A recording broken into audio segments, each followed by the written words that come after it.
4 a.m. Imagine this. You're in Seattle. The sky is still that deep, pre-dawn dark. The city is mostly asleep. Mostly. Yeah, mostly. You've got, the early risers, maybe some traffic starting on the I-5, delivery trucks making their rounds. Coffee is brewing in 1,000 kitchens. And then in a single terrifying heartbeat, the sky just glows with fire. And not just fire. After the glow, there's silence. An eerie electronic silence. Right. The silence. That's the detail from the source material that really gets me. Because we're not just talking about a bomb going off. We were talking about 3 distinct high-altitude EMP detonations. Boom, boom, spaced out perfectly. And the effect is instantaneous. The satellites that are looking down on the West Coast, they're blinded. The entire power grid flickers, it surges, and then it just dies. And everything connected to it dies too. Your phone in your pocket, it's a brick. The smart car you might be driving on that early commute, it just freezes. It just freezes.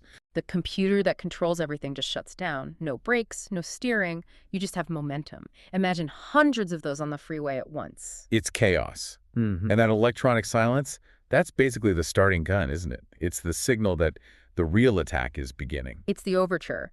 Because what happens next isn't a glitch, and it's definitely not a natural disaster. It's a full-on barrage. I want to just pause on that exact moment. Yeah. Because the scenario we're diving into today, it paints this incredibly vivid, just chilling picture of a day zero.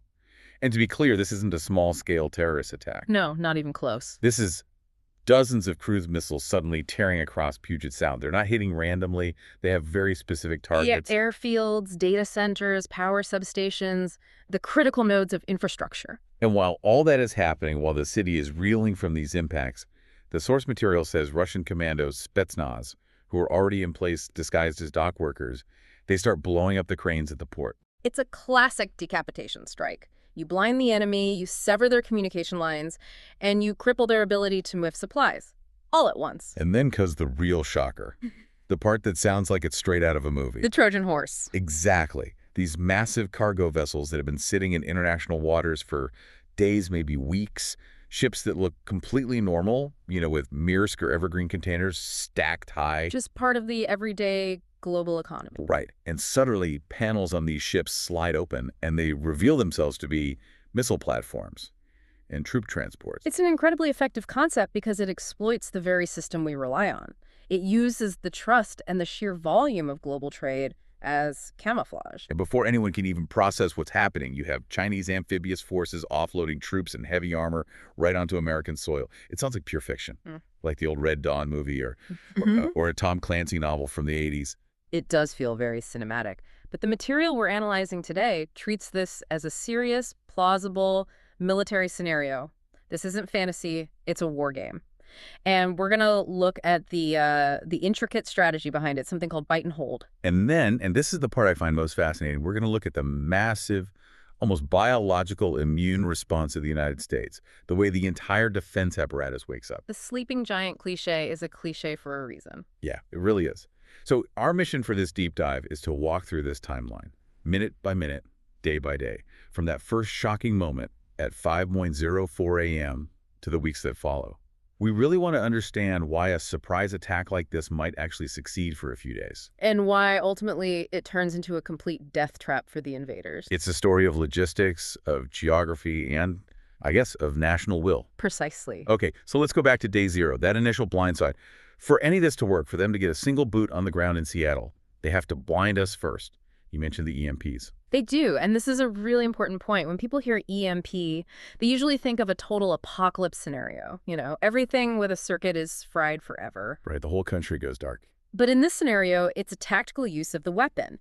They aren't trying to send the entire U.S. back to the Stone Age. They are specifically targeting the U.S. infrared satellites. So NORAD Command down in Cheyenne Mountain is just, staring at a screen full of static? For a moment, yes. But it's not total blindness. It's more like confusion. Let's look at the timeline. It's 4:30 a.m. Eastern time, so a little before the impacts in Seattle. The operators at NORAD, they notice faint blips. The infrared satellites detect what they call heat blooms. Heat blooms. Can we unpack that a little? What are they actually seeing? Is it just a a fire? Essentially, yes. We have this constellation of satellites called SBRs. That's the Space-Based Infrared System. Their whole job, 24/7, is to stare at the Earth and watch for the specific thermal signature of a missile launch. Because a rocket engine is incredibly hot. It generates a tremendous amount of heat, especially against the cold background of the Earth's surface or deep space. The satellite sensors are designed to see that spike of infrared energy instantly. So they see these spikes, these glooms. What's the initial assessment? Do they know it's a missile? At first, maybe not. It could be a glitch in the system. It could be a large industrial fire, a pipeline explosion, something like that. But then the computers kick in. They start triangulating the data from multiple satellites. And they realize it's not just one bloom. It's a wave, a coordinated wave of incoming cruise missiles and even some short-range ballistic missiles. And the terrifying part is the origin point. They're not coming from Siberia. No. They aren't coming from mainland China or Russia, which is what our entire early warning system is designed to detect. They are coming from right off our own coast, from international waters, from those converted cargo ships and submarines we talked about. This Trojan Horse logistics idea is just, it's wild. I mean, how do you even hide a missile launcher on a cargo ship? Don't we inspect those things? We inspect a tiny fraction of them. The global supply chain is just too vast. We're talking millions of containers moving every single day, and the technology to do this actually exists. They're a real thing. Oh, yeah. There's a Russian system called the Club K container missile system. It looks exactly like a standard 40-foot shipping container. You could put it on a truck, a train, or stack it on a ship, and you'd never know the difference. But inside? Inside, it has 4 Kalibr cruise missiles that pop up, launch, and then the container just sits there looking innocent again. So it's sitting on the deck of a ship looking like it's full of Nike sneakers or flat-screen TVs, and then boom. Exactly. And that completely bypasses our traditional naval warnings.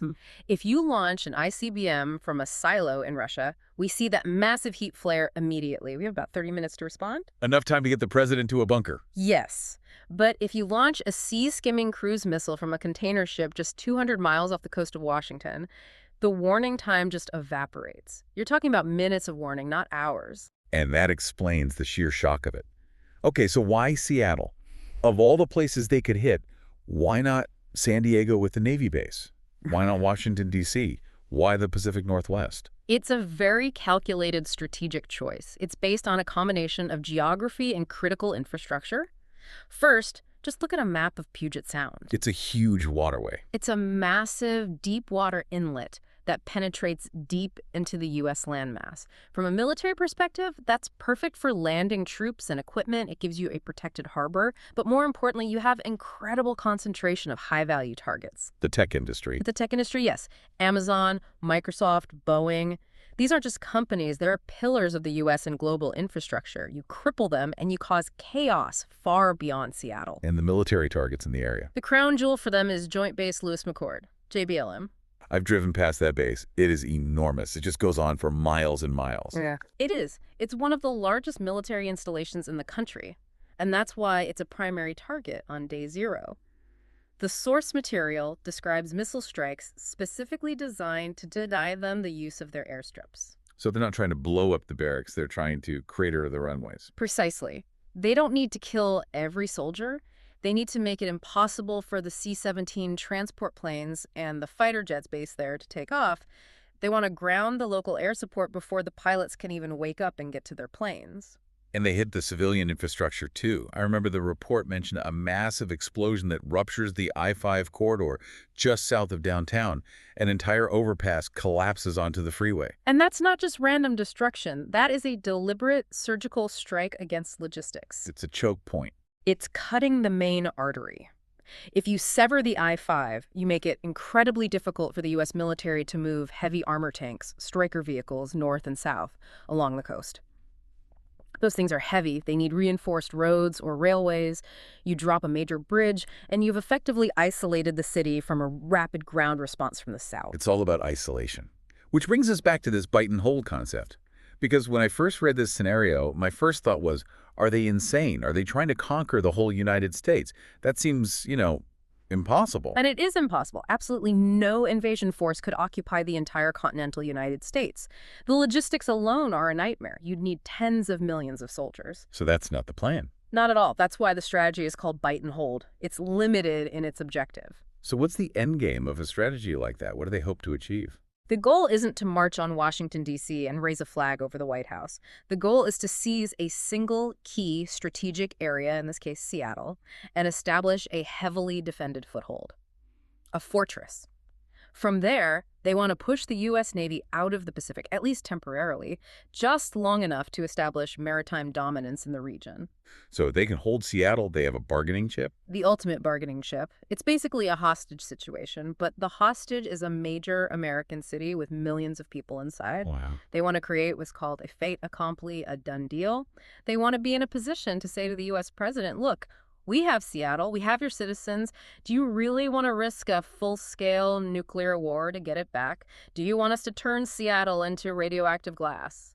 Or should we sit down and negotiate a new global order, one where we control the Pacific and you stay on your side of the world? That is a colossal gamble. You're betting everything that the U.S. won't just wake up and crush you with overwhelming conventional force before you can dig in. And that right there is where their strategic calculation fails. They are betting on American political weakness. They're betting that our leaders will fold to save civilian lives. But let's look at the immediate U.S. reaction in the first hour. Because despite the EMP, despite the cyber attacks, the U.S. response is frighteningly fast. Yeah, the timeline here is just wild to me. The source says missile detection at 4:30 a.m. U.S. military response begins at 4:37 a.m. That is 7 minutes. 7 minutes. From what is that strange blip on the screen to we are at war. What on earth happens in those 7 minutes? I mean, it usually takes me 7 minutes just to decide what I want for breakfast. It's a sequence of automated systems and incredibly well-drilled human responses. The moment the threat is confirmed, Operation Noble Eagle activates. Noble Eagle, that's the post-9/11 thing. Yes. It's the Standing Homeland Air Defense mission that was set up after September 11th. Before 2001, our entire defense posture looked outward. We were watching for bombers coming over the North Pole. After 9/11, we started looking inward as well. We have fighter jets on what's called strip alert at 16 different air bases across the country. Strip alert. That means they're basically sitting on the runway, fueled up, armed, and ready to go. Pretty much. The pilots are often sleeping in their flight suits in a special facility right next to the hangar. The klaxon goes off, they literally slide down a fireman's pole in some cases, and they sprint to their jets. In Fort Worth, Texas, F-16s are rolling down the runway before the pilots are even fully awake. Incredible. And it's happening everywhere. From Otis Air National Guard Base in Massachusetts to Hickam in Hawaii, F-15s, F-22 Raptors, Navy FA-18s, they are all scrambling. And what about the leadership? The President, the Secretary of Defense? They're moved immediately. The Secret Service has protocols for this that shift instantly from protection mode to survival mode. The President is likely airborne in Air Force One within minutes or being moved to a secure bunker. We're talking Raven Rock, Cheyenne Mountain, the famous doomsday bunkers. Exactly. The continuity of government protocols trigger instantly. The entire chain of command is preserved. This is a really important point the source material makes. The enemy hits the power grid, they hit the cell towers, they're jamming radar. But the actual nervous system of the U.S. government and military command, it doesn't break. It's designed specifically to survive a full-scale nuclear exchange with the Soviet Union. That hardened architecture is still in place. A few localized EMPs over Seattle isn't going to decapitate the U.S. command structure. We have redundant fiber optic cables, hardened landlines, shielded satellite uplinks. So by 5:30 a.m., just an hour after the first detection, U.S. Northern Command NORTHCOM is taking the reins of the defense. And they go to DEFCON 1. DEFCON 1, maximum readiness. The source notes that we've never actually been there publicly, right? Even during the Cuban Missile Crisis, we only went to DEFCON 2. So this is it. Nuclear war is considered imminent or is already underway. That's the official definition. And while the national leadership is secure and launching the response, the situation on the ground in Seattle it's desperate. The report mentions that the 7th Infantry Division and the 1st Corps headquarters at Lewis McChord, they are basically the only thing standing between the initial invasion force and the rest of the country. They're the thin green line. A very thin line. They're taking missile fire, their runways are cratered, their communications are a mess, but they are fighting back, they're holding. And help is already on the way. The 82nd Airborne and the 101st Airborne Divisions are placed on a 4-hour standby. 4 hours to get an entire division ready to move. That's fat. It's incredibly fast. It means they're putting thousands of soldiers and their equipment on planes. But let's move into day 1 and day 2. because this is where the scale of the American response really becomes apparent. This is where the sleeping giant truly wakes up. And the scale of this mobilization is, honestly, it's staggering to comprehend. It really is. I mean, we always hear about the size of the U.S. military budget and all the high-tech toys, but this part of the scenario is all about manpower. The president declares a national emergency and invokes the War Powers Act. And that's the legal key that unlocks the National Guard. The numbers here are just huge. The source says 325,000 Army National Guard and 105,000 Air National Guard personnel are activated. You're talking about nearly 500,000 troops activated almost overnight.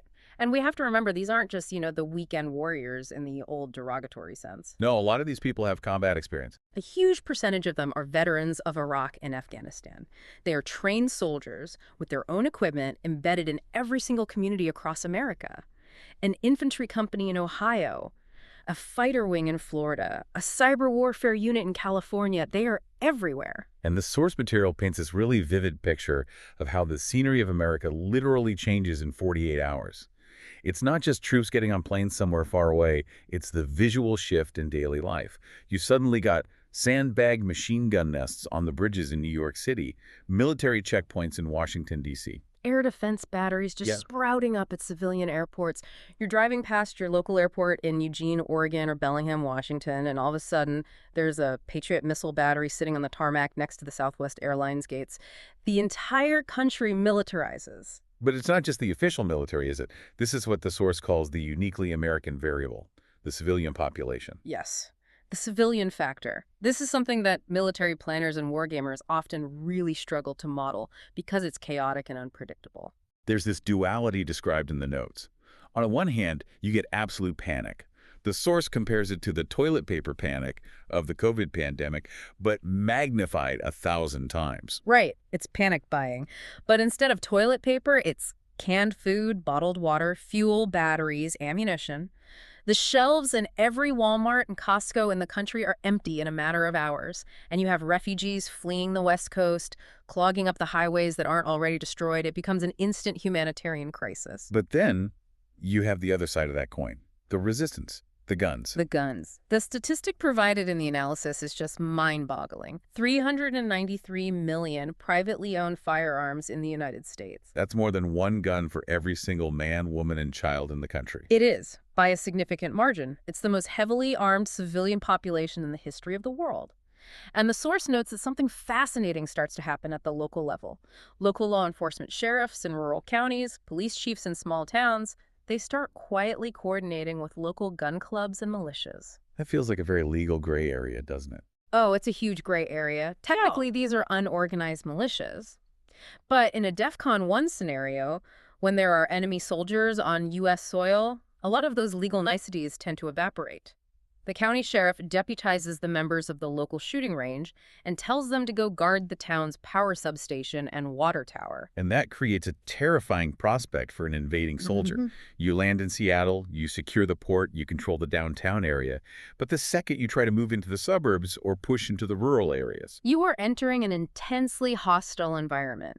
An environment where a significant percentage of the population is, as the source puts it, loaded, locked, and spoiling for a fight. Even if they aren't trained commandos, the sheer volume of harassing fire, the snipers, the IEDs, it creates a powerful guerrilla element. it would bog them down. It forces the invader to keep their heads down. They can't patrol freely. They can't secure their supply lines. Every Humvee they send down a road is a target. It makes the act of occupation incredibly costly in terms of manpower and morale. So while the civilians are arming up and creating all this friction, the professional military is working to secure the national perimeter. Because the enemy isn't just sitting in Seattle, right? They're probing the edges. Exactly. They are testing the flanks. It's a classic military tactic. If you can make the U.S. focus all its resources on containing Seattle, you might be able to get in somewhere else. We see reports of Russian patrols testing the Alaska-Aleutian Island chain. And down south, on the border with Mexico. Yes, there's intelligence suggesting that enemy paratroopers are attempting to use known cartel smuggling routes to slip across the southern border. So they're trying to sneak in the back door using the drug tunnels. Why not? They're trying to utilize existing criminal infrastructure to create chaos in the rear. But by the end of day 2, the U.S. has established what the planners are calling an iron wall. More than 250,000 active duty troops are arrayed around the nation's coasts and borders. And the situation in Seattle. Seattle has become a stalemate. The enemy holds the city proper, they have their bite, they achieve their initial objective, but they are completely surrounded. U.S. Army and Marine units are digging in, creating a cordon, and just containing them. And the realization must be dawning on the invaders. They're isolated. Terribly isolated. They successfully bit the apple, but now they can't swallow it. The plan is already starting to fall apart. And they can't spit it out either. They're stuck. Exactly. They're stuck, and the U.S. is gathering its breath, marshaling its forces for the massive counterpunch. Which brings us to day 3. The turning point. This is where the whole dynamic of the conflict shifts. The enemy realizes they're trapped, so they try a desperate gamble, a diversion. They have to break the stalemate. This leads to the Vandenberg attack. Right, Vandenberg Space Force Base in Central California. That's a huge critical facility. Why there? It makes a certain kind of desperate strategic sense. Vandenberg is crucial for our space launch capability, for putting new satellites up. But more importantly, if you can establish a second beachhead there, you directly threaten Los Angeles. Which would force the U.S. to split its forces. Precisely. If you can draw U.S. military assets away from the Seattle containment line to go defend L.A., maybe you create an opening to break out of the encirclement up north. So they use a fleet of hovercraft and fast attack craft trying to rush the beaches. Hovercrafts always seem a little vulnerable to me. They're very fast. They have the advantage of being able to go directly from the water onto the land without needing a port. But you're right. They are loud, they're big, and they don't have a lot of armor. And this time, the U.S. is ready for them. This isn't 5:00 a.m. on day 0 anymore. The element of surprise is completely gone. Completely gone.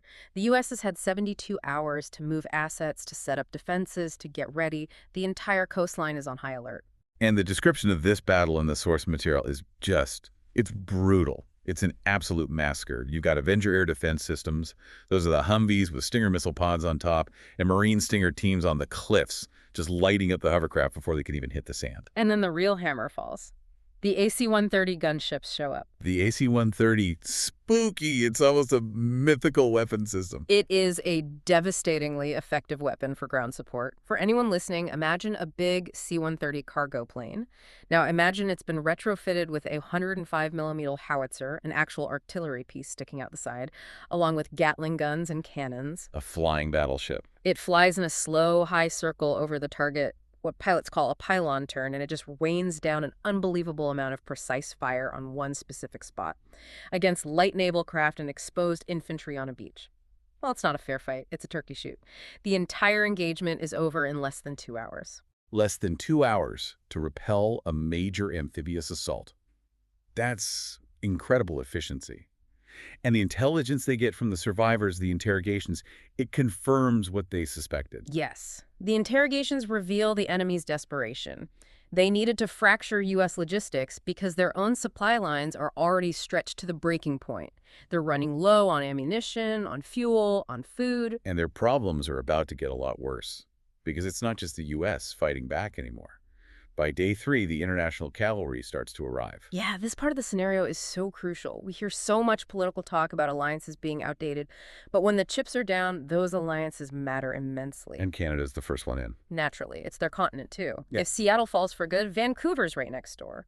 The Royal Canadian Air Force has CF-18s flying combat air patrols out of Vancouver almost immediately. And then NATO AWACS planes show up. Those are the big radar planes, right? The ones with the big rotating dome on top. They're basically flying command and control centers. They can see every enemy aircraft for hundreds of miles.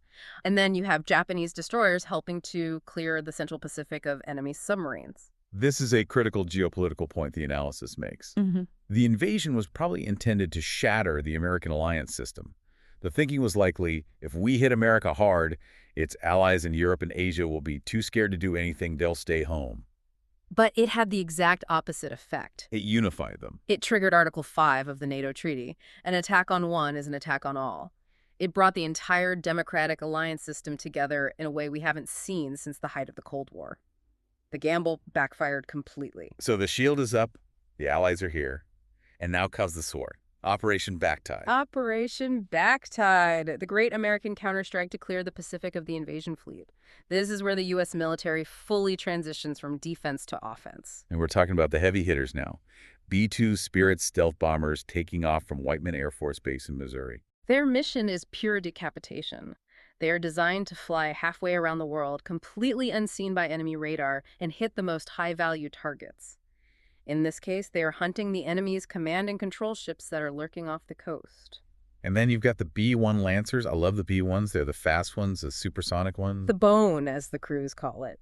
They come in flying low and fast, hugging the terrain to stay off radar, and they are carrying LRSM's long-range anti-ship missiles. These things are terrifyingly smart. They can fly themselves to a target area, identify specific ships in a fleet, and then coordinate their attacks. One B-1 can carry 24 of them. That is an immense amount of firepower from a single aircraft. You send in a squadron of B-1s and you can wipe out an entire enemy fleet. And then from beneath the waves, you have the submarines. The Virginia-class and Los Angeles-class attack submarines, the silent service. They turn the ocean into a death trap for the enemy fleet. The enemy ships don't even know they're there until the torpedoes hit. But there is one specific ship, the source material highlights, that I found just fascinating.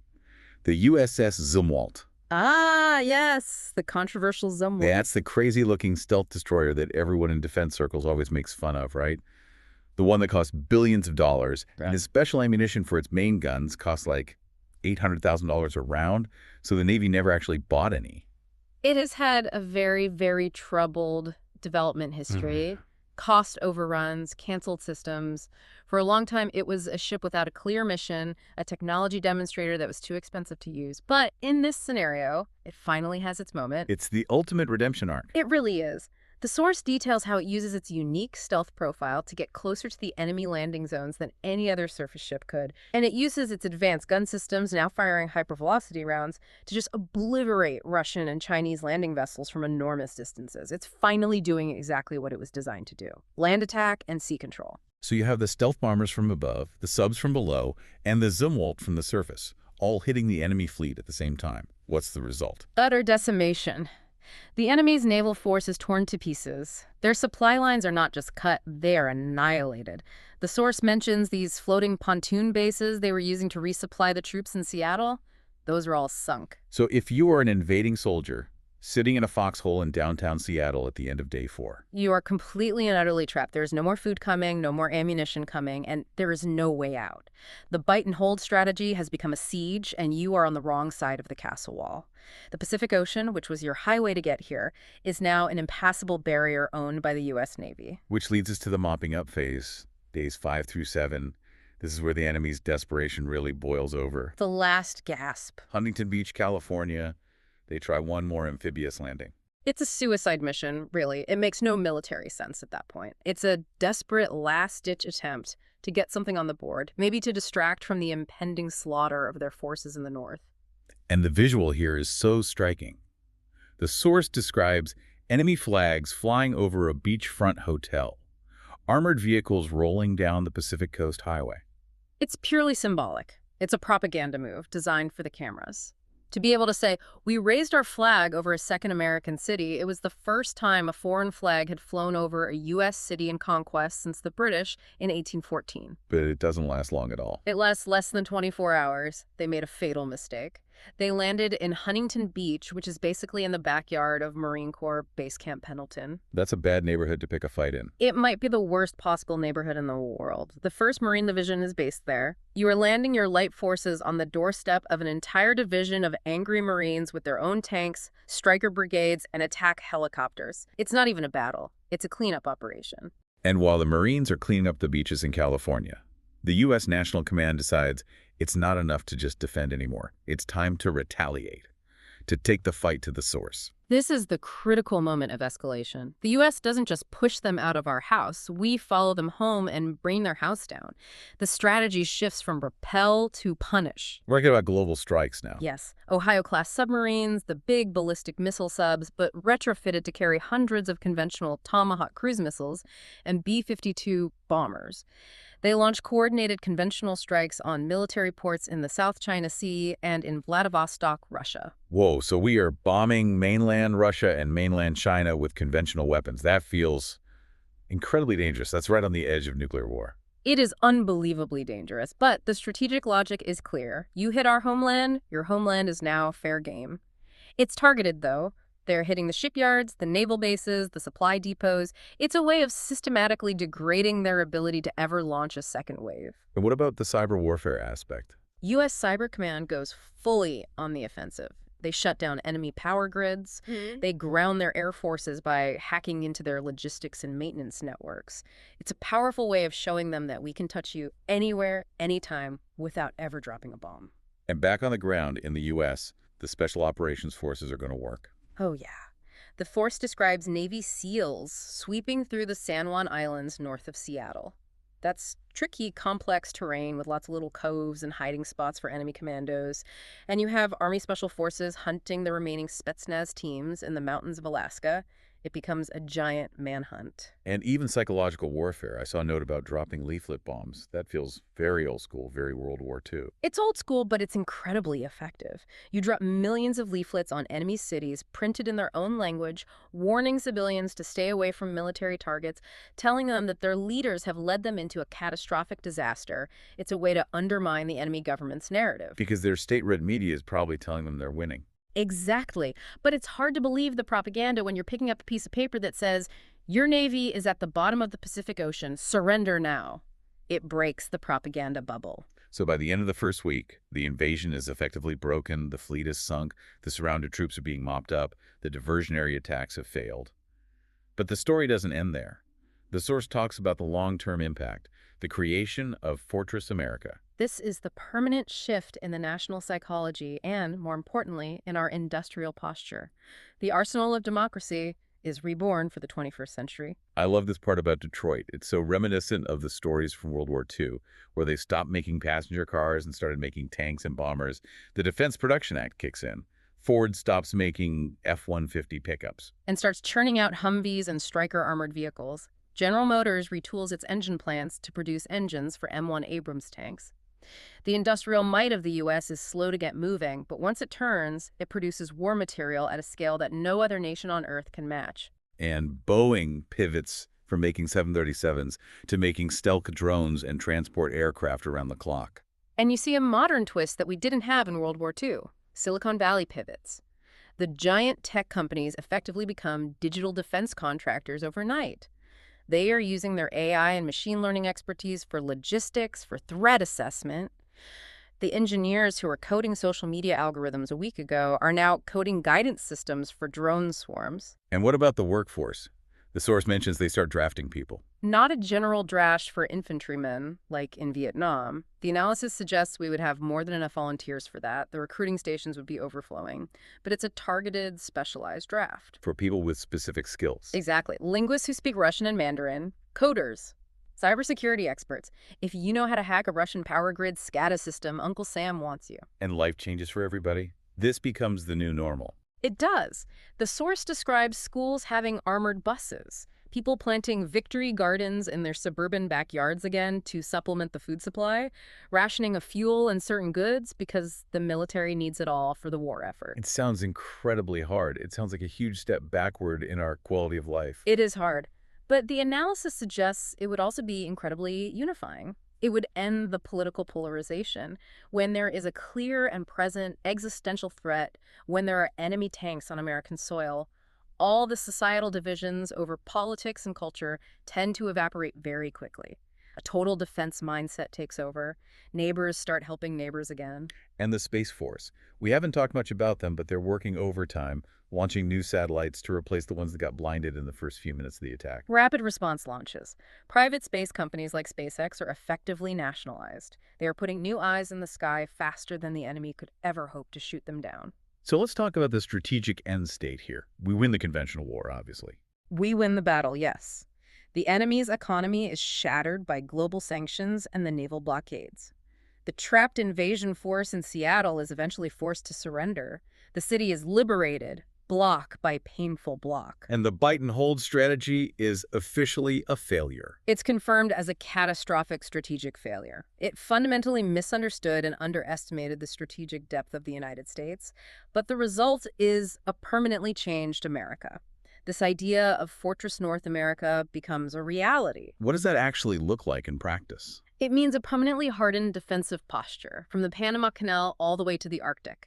It means we stop relying on global supply chains for critical goods. We start making our own computer chips again. We make our own medicine here. We bring manufacturing back. Basically, the national policy becomes never, ever again. Precisely. The United States becomes a porcupine, too spiky to ever think about touching again. We turn inward, but we are armed to the teeth. So let's try to sum this all up. We've covered a ton of ground here. From the EMPs in the first minute, to the USS Zumwalt's redemption, to victory gardens in the suburbs. What is the single core takeaway from this whole deep dive? I think the core lesson is about miscalculation. The enemy bet everything on speed and surprise. They believed that if they could hit us hard and fast enough, we would just fold. But they underestimated three fundamental, almost immutable things about America. Okay, what are they? First, our strategic depth. We have too much land, too many people, and too many resources to be knocked out by a single punch. You can take Seattle, but you still have to deal with the other 49 states. Second, our geography. The Atlantic and Pacific Oceans are massive moats that make sustaining an invasion of this continent nearly impossible. And third, and most importantly, our industrial capacity. Once the American economic machine fully converts to war production, it cannot be stopped. It really is like kicking a hornet's nest, isn't it? Yeah. You might get a few of them with the initial kick, but then the rest of the hive comes out. And the hive is vast, it's angry, it's well-armed, and it's suddenly very, very unified. The invasion managed to shock the world, yes, but instead of breaking America, it reignited it. This is where it gets really interesting for me, though. I want to leave you with a final provocative thought to chew on. The source material makes a point of mentioning that throughout this entire massive conventional conflict, the missile strikes, the invasion, the global counterstrikes, the U.S. nuclear arsenal remained untouched but unmistakably ready. It hangs over the whole scenario like the sword of Damocles. Exactly. So here's the question I'm left with. In a conflict of this scale, where conventional war escalates to total industrial war and you're bombing naval bases in Vladivostok and the South China Sea, how long can that nuclear threshold actually remain uncrossed? It's the ultimate game of brinksmanship. If the enemy leadership feels that they are losing everything, their fleet, their army, their economy, their grip on power, do they push the button out of sheer desperation? And on the flip side, what does a post-war world look like when the U.S. decides to permanently maintain this Fortress America posture? Does global trade as we know it survive? Does the open internet survive? Or do we all just retreat behind our own heavily armed walls? It's a chilling thought. Victory creates its own new set of incredibly complex problems. We might win the war, but we might lose the interconnected world we lived in before 5:04 a.m. on that terrible morning. Heavy stuff. But, well, hopefully you at least had a better idea now of what would actually happen if the unthinkable ever did happen. It's not just about the explosions. It's about logistics, psychology, and industry. Maybe. Maybe check your own preparedness plans tonight, just in case. Can't hurt to have some extra water and batteries on hand. Exactly. Thanks for listening to this deep dive. Stay safe out there. Take care.